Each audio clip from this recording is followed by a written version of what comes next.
Muhteşem bir programa hazır mısınız?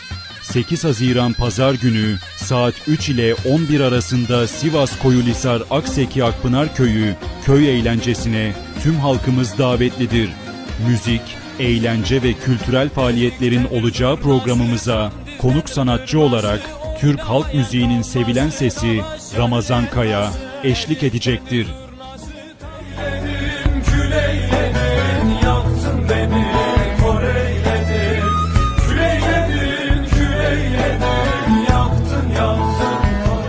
Programımız ayrıca Vizyon Net TV ekranlarından yayınlanacaktır. Programımız Sivas Koyulisar, Akseki Akpınar Köyü'nde olacaktır.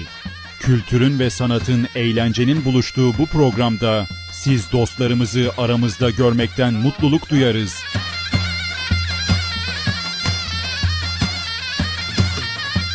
İşte bu.